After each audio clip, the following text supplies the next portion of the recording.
Well, welcome to the 700 Club, and thanks so much for joining with us. The strategic Strait of Hormuz is a key battle zone in the war with Iran. 1/5 of the global oil supply is shipped through the narrow passage that links the Persian Gulf to the Arabian Sea. By cutting off the oil flow, Iran intends to create a global economic crisis. President Trump has vowed he will not let that happen. Chris Mitchell reports from Jerusalem. The U.S. said it destroyed 16 mine-laying Iranian vessels Tuesday after reports that Iran is mining the Strait of Hormuz to disrupt oil shipments. On Tuesday, a suspected projectile hit a cargo ship in the Straits, setting it on fire. Most of the crew evacuated. About 20% of the world's oil is shipped through the channel. The Islamic Republic vowed it won't allow even a single liter to be shipped to its enemies. On Truth Social, President Trump posted that if mines are placed in the Straits, the military consequences to Iran will be at the level never seen before. At the Pentagon, Secretary of War Pete Hegseth said that as U.S. strikes intensify, Iran's attacks are falling off. Today will be yet again our most intense day of strikes inside Iran. The most fighters, the most bombers, the most strikes. Intelligence more refined and better than ever. So that's on one hand. On the other hand, the last 24 hours have seen Iran fire the lowest number of missiles they've been capable of firing yet. Hegseth also explained why the war matters. The Iranians have targeted and killed thousands of my American brothers. That race to a nuclear bomb, President Trump will never allow it. Not now, not ever, not on our watch. Israeli Prime Minister said the war is setting the stage for the Iranian people. Our aspiration is to enable the Iranian people to throw off the yoke of tyranny. In the end, it depends on them. But there is no doubt that through the actions taken so far, we are breaking their bones, and our hand is still extended. But some Democrats warn of U.S. boots on the ground. We seem to be on a path toward deploying American troops on the ground in Iran to accomplish any of the potential objectives here. At the White House, CBN News White House correspondent Kelly Wright asked Caroline Levitt about the reasons for the war. But have people forgotten just how imminent that threat was if they keep saying death to America?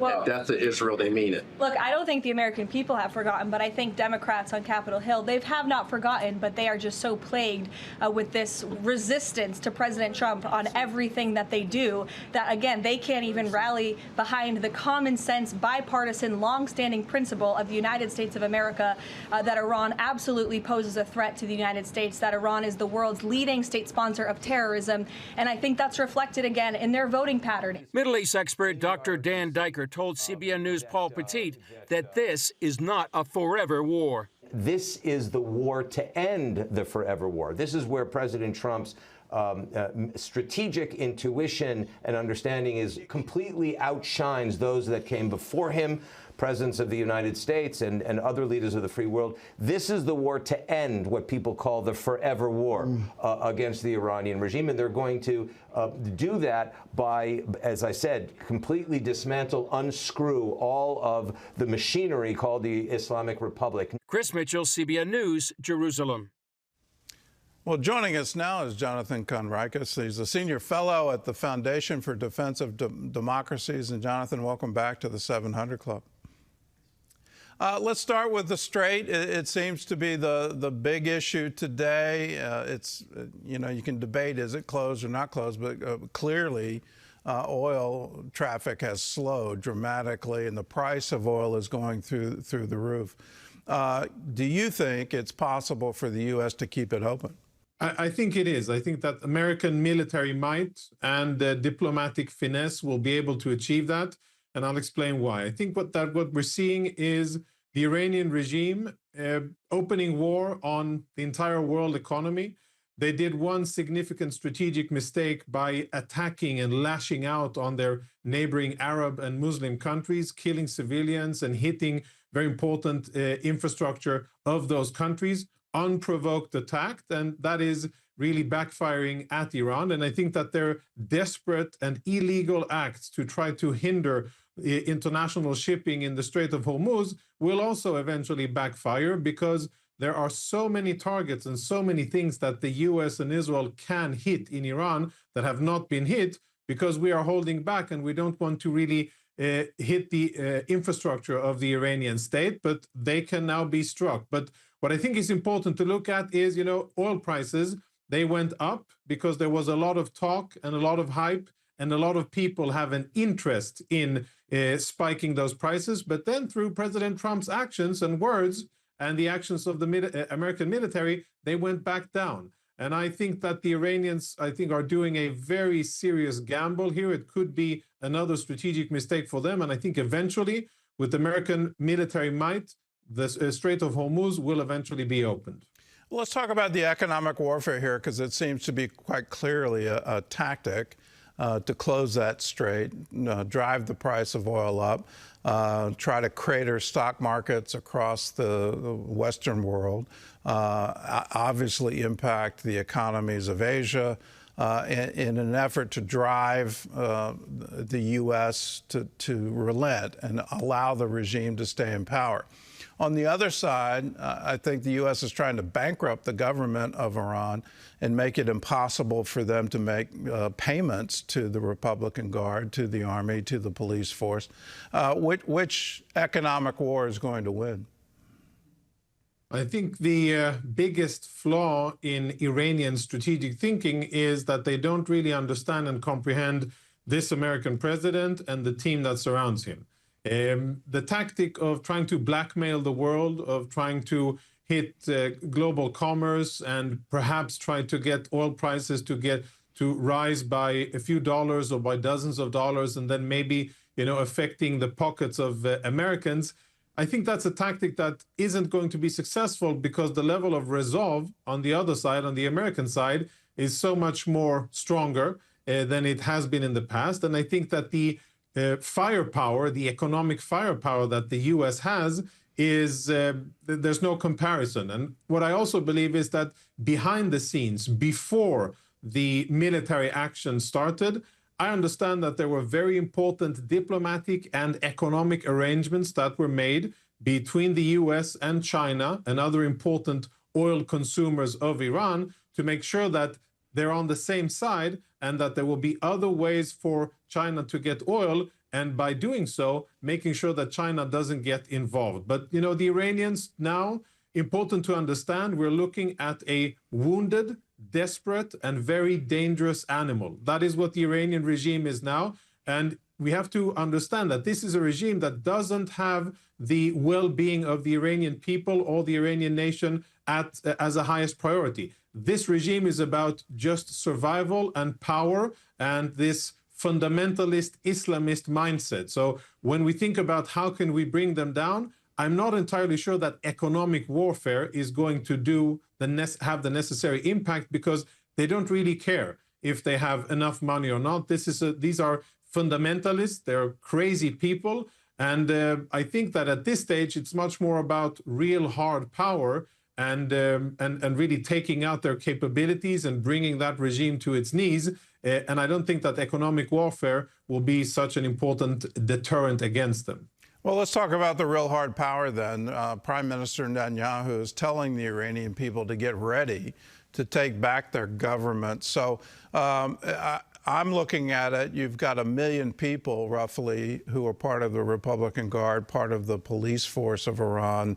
It seems they have the clerics, they have the judiciary, they have the police, they have the Republican Guard. There have always been questions, do they really control their own military? But I would assume at this point they do. So if you have 1 million people with weapons and the civilian population has no weapons, what's the tipping point for the Iranian people that they can actually feel like they can succeed? Yeah, you're touching on a very important topic, and I agree with your analysis of the problem here. And I would say, without going into too many details, that there are different organizations, American and Israeli, that are busy in trying to change that equation. The equation is a problem when you have armed thugs at the behest of the regime who are willing to mow down their own civilians with machine gun fire when those civilians are out in the streets and protesting and claiming their freedom. That's a problem, and they need to be met with a lot of things. There's cyber warfare, there's psychological warfare, but then there's also equipping the brave Iranian people who want their freedom, who want a different life, a life of stability and prosperity and personal freedom and basic human rights, equipping them with the tools that they need. And without going into too many details, I know that is ongoing, but first things first. First things, as is happening now, Israel is pounding, really relentlessly pounding the infrastructure and the security apparatus of the Iranian regime. The IRGC, the Basij, the police, the judiciary, all of those locations in Tehran and in many other Iranian cities are suffering relentless Israeli attacks. That is in order to weaken them, to soften up those targets. That's the visible part of it. But below that, other things are happening which are not yet public knowledge. But I think they will be very meaningful. And then time will tell if that indeed will be enough to help the Iranian people reclaim their freedom after 47 years of this Islamist occupation that they've been under. Well, I have a parallel of Indonesia where at the end of the Suharto regime, he did the same thing that the Iranians are doing. He unleashed his military on a civilian population, and it was absolutely horrific what they did. And in that, they lost the military, and there were defections. And if you're going to require us to shoot our own people, we're not going to work for you anymore. Is there a potential for the Basij, the police? Is there a potential for the Republican Guard for them to say, we don't want to do this anymore. We're here to serve the people, not serve some kind of theocracy? Yeah, I think you touch on a very important topic here. And out of the different security organizations that exist in Iran, you have the IRGC, which are absolutely hardcore and the most extreme, the most brutal and ruthless in oppressing the Iranian people on one hand, and also in exporting terrorism outside of Iranian borders. They are the ones, by the way, who have lots of American blood on their hands, lots of Israeli blood as well. But they are the ones who do the dirtiest of the work of the Iranian regime. Then you have Basij, internal police, kind of like riot control, and you have the army. Out of the three, my bet and most people's bet would be that the first fault lines will be in the army, because they are not so much radicals as the Basij and IRGC are. But I can assure you that there are psychological and outreach efforts being made to various parts of the Iranian establishment happening now as we speak, in order to prod and sense for vulnerabilities, and where there are such vulnerabilities or openings, really cultivate them into something that'll be more meaningful on a national scale. You touch on a very important topic, and that is, the state, the mindset of the Iranian people. The Iranian people took to the streets in tens of millions. They were confronted with brutal oppression. They were gunned down on the street by foreign mercenaries and by Iranian security forces, but they continued to take to the streets, and they continued to march in universities and other locations, even though they knew that they were facing mortal danger.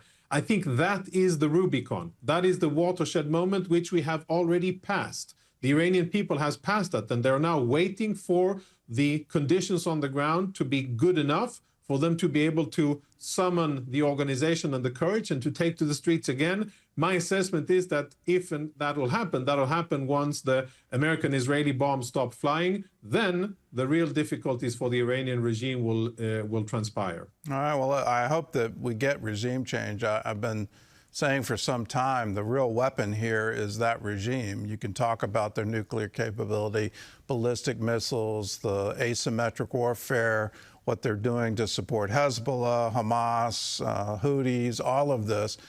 But the core of all of it is the ideology of that regime, which is bent on destroying Israel and destroying the United States.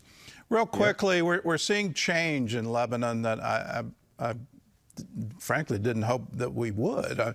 I'm hearing both the government in Beirut say Hezbollah has to disarm, and then to my absolute amazement, someone with ties to ISIS, who's now in charge of Syria, joining with that, saying Hezbollah has to disarm. Are we seeing an incredible sea change in southern Lebanon that will secure Israel's northern border? Well, I think, sir, what we're seeing is the result of 30, 40 years of Israeli blood, sweat, and tears that have been shed in defending ourselves against this very powerful Iranian proxy. Now this very powerful Iranian proxy is on its knees. And the Lebanese authorities and the Syrian authorities and everybody else is sensing it. And that's why they feel brave enough to say what they're saying. And hopefully they will take action. That hasn't yet happened, and we haven't seen the Lebanese authorities do what they should do, what they have said that they will do, and that is to retake control over their country, exercise sovereignty to such a level that they are the ones who control the future of the country. They are the ones who decide whether Lebanon goes to war, not a proxy funded from Iran. And I think that it's good. It's a good opportunity here. I think with continued Israeli military pressure on Hezbollah, weakening of Hezbollah, that may pave the way for a better future for the Lebanese people. And I just want to come back to something that you said in the beginning here. I believe in not telegraphing your intentions or your plans to the enemy. So I wouldn't want to rule out boots on the ground, special forces. I share your concern and the concerns of American parents not wanting to send their sons and daughters to some godforsaken place half around the globe to fight. I agree with that. But I think that the debate should be much more limited, and that we shouldn't telegraph to our enemies what we are willing and not willing to do. But on the moral level, I think that we can achieve the objectives here. The U.S. can achieve its strategic objectives without sending troops on the ground. But the Iranians need to be kept guessing as to what is the next move. What's the U.S., the mighty American military, going to do next, and how are they going to be surprised by the U.S. and Israel? Well, for 47 years, they've been gambling that we won't do it. That we won't engage them. And I think the reality is we've been at war with them for 47 years. They're the only ones doing anything. We're just responding to their attacks. From my point of view, this is long overdue. This should have happened a long time ago before it got to this point. This is as President Trump has said, this is a cancer, and it needs to get removed before it spreads anymore. Well, Jonathan, thanks for the insight, and thanks for all you're doing in defense of democracies. I really appreciate it. Thanks for having me on. Shalom. All right. Well, here at home, the uncertainty over oil supplies driving up the price of gas, and I can tell you from my own experience filling up a tank, you go, wow, that's a high price per gallon. Experts are now concerned that will have a ripple effect on not just our economy, but the world economy. Jenna Browder tells us more. Oil markets worldwide are reacting after Iran stopped tanker traffic moving through the Strait of Hormuz. About 20% of the world's oil supply passes through this narrow waterway each day. With shipping disrupted, oil prices bounced past $100 a barrel before dropping. That spike being felt at the gas pump, with prices up nearly 50 cents. Ridiculous, crazy, insane. Right now, I'm already at $65 and still pumping. And it's not just gasoline. Economists say when oil prices rise quickly, it tends to push inflation higher because energy costs affect transportation, shipping, and the price of everyday goods. Gasoline is vitally important for the machinery of our economy and for all of us as consumers, even if we're not driving a car ourselves. Ultimately, we're dependent on that gasoline as fuel to get things from point A to point B and perhaps even point C. And if inflation climbs again, it could mean no cut in interest rates, as had been expected, affecting mortgages, car loans, and credit cards. The immediate impact has been to send interest rates slightly higher. The Federal Reserve, of course, governs short-term interest rates, and it isn't prepared to do anything with its benchmark rate just now. But in the bond market, we have seen long-term yields rising as stock prices have dropped. There is one important point, though. The U.S. isn't actually heavily dependent on oil moving through the Strait of Hormuz, after importing about 500,000 barrels per day from Persian Gulf countries last year, adding up to about 7% of total crude imports and just 2% of total U.S. petroleum consumption. Still, oil is a global market, which means disruptions anywhere can drive up prices everywhere. I stopped at 8 gallons or 9 gallons, no, 8 gallons because I couldn't afford to fill in my tank. I'm kind of afraid that it's going to go up higher in the coming weeks. As consumers wonder how long this will last, some analysts think it could be short-lived, driven partly by market anxiety rather than major damage to oil infrastructure. But if the conflict keeps ships from moving through the Strait of Hormuz, the world could see higher inflation and slower economic growth. Jenna Browder, CBN News. Well, we've been self-sufficient for oil for a while, and you owe that to the Bush administration, their permissions for new drilling technology to take over. It's made some unproductive fields very productive. So whether it's for oil or particularly for natural gas, we've got the supply right here. The problem is the world doesn't. And when you look at the price now of North Sea crude, when you look at the Strait of Hormuz being closed, and what does that do to the economy of Japan? What does that do to the economy of China? What does that do to the economy of Korea? They're all highly dependent on that oil. And so if they have to pay more, well, then all the goods and services they supply us, that price is going to go up. If fuel costs go up, transportation costs go up. The amount of items that are produced from oil is truly staggering, and our entire economy is built on that. And so if oil goes up, guess what? There's new price challenges for all of us. And that's just the price of dealing with this. From where I'm sitting, we've been in this, it's called an asymmetric war, where Iran gets to do whatever they want. I mean, they can fire missiles at our naval ships in the Red Sea, and there's no pushback. The previous administration, the Biden administration, they went after those launchers, but they didn't go after the fundamental problem, which was the Houthis in charge of those launchers. And then who was in charge of the Houthis? Well, clearly it was the Iranians. When our own citizens are taken captive in Gaza and locked up in tunnels, we didn't respond. And the reason is we don't want to get into these endless wars, and we're afraid of boots on the ground. And our own military said we can't go into Gaza. It's a three-dimensional war, or we're going to be attacked from above ground, on the street, and below ground. And we just don't have the capability of dealing with that long term, and we don't have the political will. We need to develop that political will, because the world is looking at us and saying, are you really serious here? Is this a cancer that you really want to get rid of? If you are serious and you're willing to go through with this, well, it's curious. The government of Lebanon is now saying we want to join that. The government of Syria is now saying we want to join that. The other Gulf states are saying, now Iran has to stop. If we can stop this cancer, we'll talk about prosperity. What will be the transformed Middle East coming out of that? That's a dream worth pursuing.